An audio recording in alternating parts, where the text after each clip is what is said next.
Hello, thank you for joining us on Amorgate Radio Communications for another expository and powerful episode of our program series called Issues in Economic Development. I am Titilola Ogushono. Last week, we considered unemployment as one of the drivers of poverty in an economy. We established unemployment as the number of people who fall within the workforce, who are able and willing to work. That is, those who have the ability and they are eager and willing to work, but can't find reasonable job or means of livelihood. And we also went further to define the various types of unemployment that are prevalent in an economy. And a lot of people just say unemployment rates, but we said that various types of unemployment in the economy and the ability to know the type of unemployment that you have in your nation would help you design, formulate policies that would help curb, if not totally eliminate, the rate of unemployment. We mentioned structural unemployment, cyclical unemployment, demand deficit unemployment, seasonal unemployment, and also voluntary unemployment. And we said, for voluntary unemployment is a situation when someone who is able, to work, decides not to work at all, or even quit his job. And we have this prevalent in developed countries more than in developing countries. And it was important for us to look at unemployment rates, because once we have high level of unemployment in the country, it's going to lead to what we call the vicious cycle of poverty. Unemployment rates, high levels would reduce the rate of savings, because how people save, it's really the overall rate of savings, which reduce the level of investment. And when the level of investment in the country reduces, definitely the level of productivity will reduce, and that would hinder business expansion. And once you cannot expand, the level of productivity drops. That implies that for companies, for firms in the country, the profit margin would also decline. It's also, the implication is that existing workforce are not going to the number of people you have. So if you are not going to have people that you have at the moment, because you have excess of supply of labor, so it means that for a country to stay profitable, because that is one, if not the main purpose of the business objective of a firm. Once it's not an NGO, it's for you to make profit. I know that financial analysts, financial economists will say that the main financial objective of a firm is shareholders maximization objective. However, even when you want to maximize the shareholders objective, which is even broader, you are going to must make supernormal profits for you to be able to achieve that. So, curbing, reducing the rate of unemployment in an economy becomes the business, the concern of the government, policy makers to curb these menace, because it's going to affect the level of economic growth in the country. And once it affects the monetary value of the goods and services that you have produced, that's when we talk about gross economic growth, which is measured by gross domestic product. So why you can't even talk about economic development? It does not become a reality. We have spoken to this on previous episodes. So today we'll be looking at those factors influencing the rate of unemployment in developing countries, economies, or nations. We have established that unemployment rate is going to be detrimental to the health of an economy, detrimental to achieving economic growth and development. So let us look at the factors that could influence, that could increase the rate of unemployment in a nation. And our focus will be on developing economies, developing countries, developing nations. The first factor that we'll be considering on today's episode is the rural-urban migration. The rural-urban migration. What we have realized in most developing nations is that you have a high influx of people moving from the rural areas to the urban areas. And this has been found to be a major determinant of high rate of unemployment in a developing economy. You see that the rural area is usually, in the developing countries, is usually characterized, predominantly by agriculture. So in the developing countries, you would have a lot of farmland in the rural areas. And so there is also what we call the rural-urban wage gap. So you see that people in the rural areas, especially the youth, when they want to find suitable jobs with higher income, because most times one of the things that we've seen across the globe is that for developing economies, for developing countries, income from agricultural activities are usually low. So in search of what we call the greener pastures, we have the youth, we have able-bodied, men, women moving from the rural areas to the urban center. And in reality, you realize that the rural-urban migration is always, the rate is always greater than the rate of urban employment creation.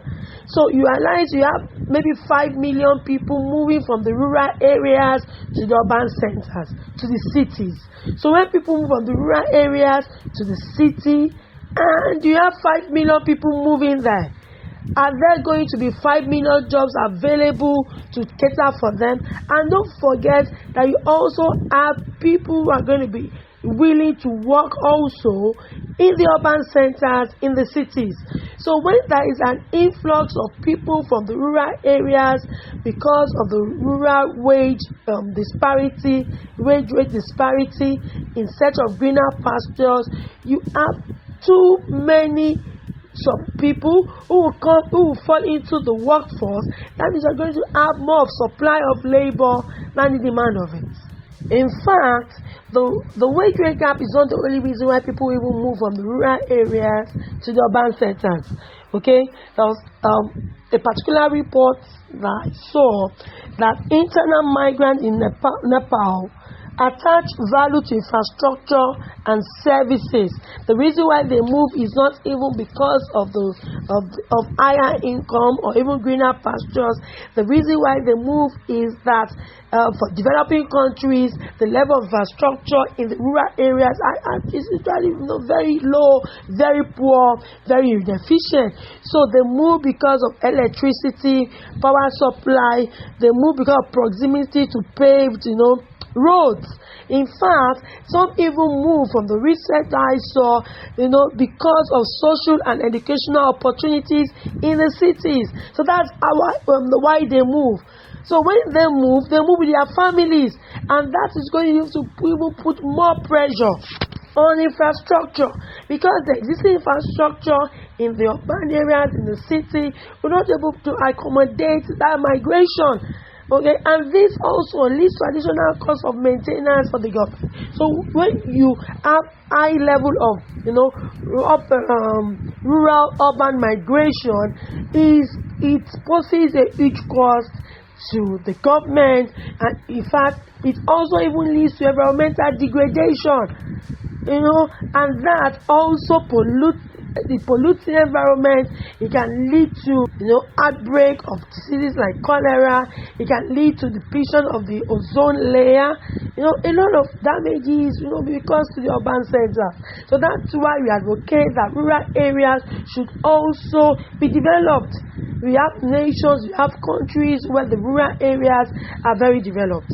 In fact, what some nations have done in the past, and they still do, is that they have policies that would help curtail the influx of people from the rural areas to the urban centers. I'm smiling because some other advocates too, you have groups that have come up to see that no, that is an infringement on their rights, okay, as citizens. They should have freedom, freedom of movement, okay, but because of the socio-economic, environmental costs, externalities that could arise from unregulated influx of people from the rural areas to urban centers to the cities, governments of various nations have come up with these policies. So before I go on to cite countries that put in policies or form of restriction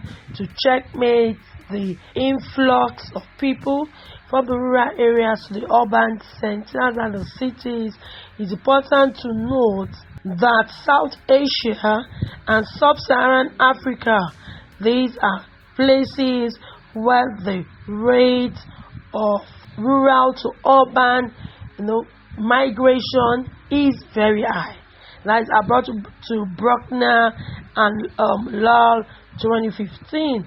They did that research and they found out that the rural-urban migration is very high in South Asia and Sub-Saharan Africa. Okay, and we also have what we call the urban to urban migration. So most times the migration within a country might not just be the rural urban areas. Okay, you can have people relocating from one urban center to another urban area. Okay, and we've said one other research that was conducted revealed that in places like East Asia and Latin America, the rate of urban to urban migration is very high there. Okay, now it's interesting to also note that while we have the rural to urban, like we mentioned in the case of South Asia and Sub-Saharan Africa, we also have the one we talk about, the urban to urban migration, as noted that we have it pretty high in East Asia and Latin America. We also have people moving from the cities to the rural areas. Okay, I know someone smiling right. Some of them smiling right there, but that's reality. And this is an emerging phenomenon in developed countries. You see things like this kind of migration in developed countries where people relocate from the densely populated areas. And most times they are responding to renewed attraction by the rural lifestyle. People want to move away from the hustling and bustling of the cities. They want to move away with the likelihood of high level of pollution that could be, emitted in the cities. They want a more reserved, a quiet place. They want to be closer to nature. So for some, that is a side attraction, proximity to nature. So, but you see that a lot in developed countries, and that's because whether you're in the cities or in the rural areas are very developed. I did a research some couple of years ago, and I realized that even in Norway, even those in rural areas have access to efficient communication infrastructure. So if I'm going to be in the rural area, I can still, have access to communicate effectively. I have access to kind of infrastructure facilities I get from the urban cities. I'm likely to opt to live in the rural area because as a researcher, the ambience is going to help me. Okay, but you see that a lot, the rural to urban migration, you get that a lot in the developed countries. So let's go back to look at countries that put legal barriers to migration. One of such countries is China. In China, since 1949, migration from the rural to urban areas, was strictly prohibited, but it was later tolerated after 1983. So what did they do? China has what they call the OKU, household registration system. And what this registration system does is that it helps the Chinese government to regulate unskilled migrants to its cities. Okay, so what it does is the OKU system, registration, called the OKU household registration, helps to curb the influx of unskilled migrants to the cities. Okay, now what they do in China is that every household will have OKU registration booklets, and it provides them with only one of two statuses. There are two statuses. That is, you could either have the agricultural or rural status, or the non-agricultural / urban status. So it means that those with agricultural or rural status are only allowed to live in the rural areas, and those with the non-agricultural or / the urban status were allowed to live in the urban areas. And if you look at developing economies, I don't think we actually have this. China had this, and this helped them to restrict the influx of the unskilled workers to the cities. However, something changed since 2002. Okay, though they still have the OKU system in place, the national government has been trying to formulate policies that will facilitate migration. They've been trying to facilitate migration, but research has proven that implementation still remains very poor. So the OKU system registration, household registration, was one way that the Chinese government deployed to reduce the influx of people, especially unskilled workers from the rural areas to the urban areas, the cities. Now, is it that the skilled workers, won't they go, because this actually helps to curb unskilled workers in China? Now, another thing that is also interesting is that the skilled migrants, when they move to the cities, when they want to enroll their children in urban areas, in the schools in urban areas, they pay additional fees and associated costs. So it's also a way to reduce it. Yes, the skilled workers can move to urban areas, but it's going to be at a higher cost than those who have the status to live in the urban areas. So when most people look at the cost, associated costs, additional fees, so what they do is when they even move, if I'm coming from the rural area, in the province in China, and I want to move to the urban, I will not want to take my children along because of the cost. So you see that most times they leave their children behind in rural areas to attend schools there. So what they do is remittances, they remit money back. So that's one of the ways of curbing, because if that is not curbed, the unemployment rate would, like I said, will be high. And, the poverty line, you're talking about unemployment, one of the drivers of poverty. Don't forget, because if you do not curb, definitely going to speak the level of poverty in a nation, which will have multiplier effects on the economy as a whole. Another countries is also a restriction. Yes, we have Ethiopia. Migrants are required to show proof of residence to access government services. In fact, to even apply for formal jobs, you must show your proof of residence. And in reality, this is sometimes very difficult for migrants to provide, because most times when they come in, they stay with families, they stay with friends. Okay, so these are countries that put in a form of check in curbing the influx of people from the rural areas to the urban sectors. If you're just joining us on today's episode, I want to say thank you for joining us. We are discussing factors influencing the rate of unemployment in an economy. And the first one we have mentioned is rural-urban migration. If this is not properly checked, curtailed, or you look at those factors making people move from the rural areas to the urban centers, if government does not look at this, it's going to increase the rate of unemployment in an economy, and definitely that will drive up the level of poverty in the same economy. Now the second factor, the second cause of unemployment rate that I will be looking at on today's episode. Let's see how far we can go in discussing this well, is what I call outdated school curriculum or poor and defective education system. I'm going to take it again.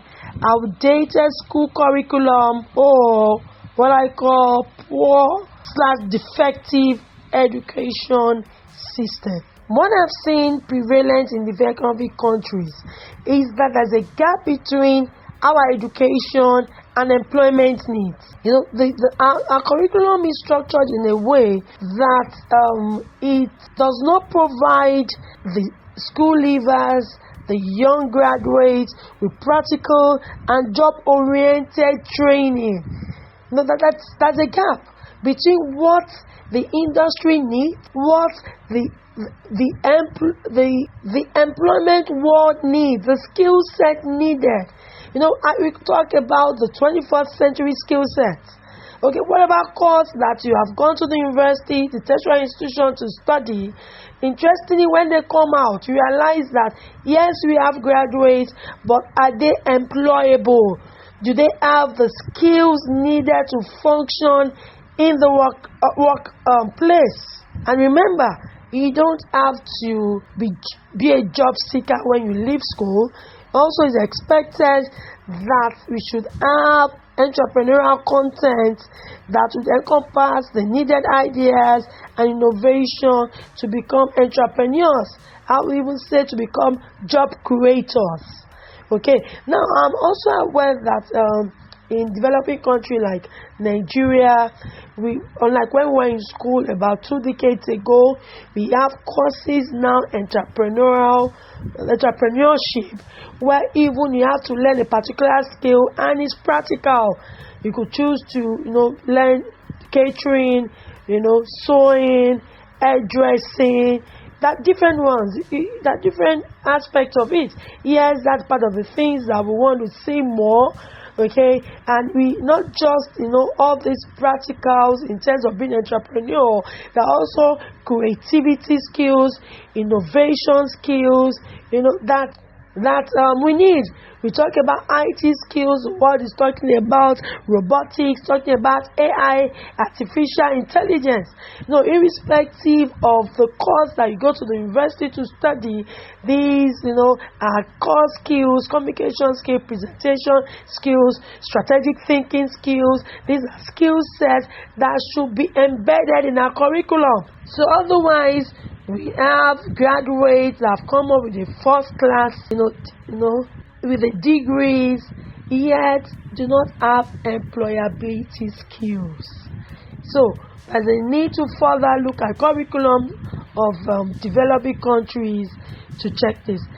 Why am I saying this? Empirical evidence have shown that education and the economy of any nation are interlinked. You cannot take away education from the development of a nation. That exists the need to juxtapose national and developmental goals to education. If you want to achieve anything, in terms of your core developmental goals, you must tie it to education, tie it back to the schools, tie it back to the curriculum, tie it back to even training them from cradle, not just the tertiary institutions. So, for instance, if the developmental goal is to reduce the level of food insecurity in a nation, you want to reduce the level of scarcity of food, you want food to be affordable to your citizens, you want food items to be in surplus, you want this food items, to outweigh the supply of food items, to outweigh the demand for food items.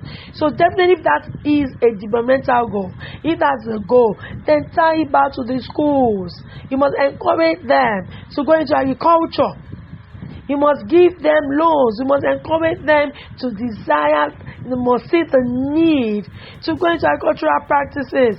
Is it crop? Is it animal? Rearing, cattle rearing. These are things that you tie back to education. You cannot achieve it as a standalone. And you also see a lot of campaign. You see specific interventions by government to even zoom their lenses on even education for the girl child, education for female. There are grants these days, there are conferences for African researchers that you would see a caption there that female candidates are strongly advised to apply. Yes, that is part of the way to achieve developmental goals, reduce unemployment rates by empowering women. That's why, because statistics have shown that education for women would do some very salient things in the economy. One, it will reduce children and mother mortality levels. It will provide better nutrition for the family when you educate the women, when you give them opportunities to earn, when you give them opportunities to be exposed to higher level of education. It's going to reduce fertility rates and also in the long run increase life expectancy. And you know that life expectancy ratio for developing countries is very low. It's pretty low. So that's an urgent need to review this. A need for us to look at the demands in terms of skills of the present workforce, and you not look at that and go back to our curriculum to look at how do we inculcate this, because problem solving skills, creativity skills, innovative skills sets, you cannot joke with that. It has to be deliberately embedded in our curriculum. Well, this is all that we can take on today's episode. Next week we'll go further to look at countries with the best curriculum in the world. We will investigate what makes their curriculum effective. What are they doing differently? We look at countries that have the lowest ranking in terms of curriculum. What lessons can they learn from these countries? We'll start from there next week and also consider other factors influencing the rate of unemployment in a nation. Remember that unemployment, we have said, is one of the drivers of poverty. And if we do not curb the scourge of poverty, an economy will not just fail to achieve economic growth, but economic development becomes almost impossible, let alone achieving sustainable economic development. I do hope that you have learned one or two things on today's episode. If you have, kindly click the like button, and if you have feedback, comment for us, please. We expect you to send a mail to us at contact@thearmorgate.org. Remember, we have very expository, powerful, enlightening, interesting programs on Armorgate Radio Communications that air from Monday through Fridays. Also, for your consulting needs, communication needs, training needs, kindly give us a call at Armorgate Communications Consult. We'll be there to partner with you to achieve the vision that you have set for your organization. To know more about us, kindly check us up on our website www.thearmorgate.org, www.thearmorgate.org. and definitely our social media handles are there. We are on LinkedIn, Amorgate, Facebook, Amorgate, Instagram, Amorgate. I'll be drawing the curtain with dropping the quote from Nelson Mandela, which I believe in and I love, and that is, education is the most powerful weapon which you can use to change the world. You want to change any vice, reduce the rate of poverty, move from being a developing nation to a developed nation. Why don't you start by using that tool, that weapon effectively called education? Okay, wish you all a blessed, restful, beautiful weekend ahead. I remain Tisola Gushona. Hope you join me same time, 5 p.m. WAT, same station. Bye.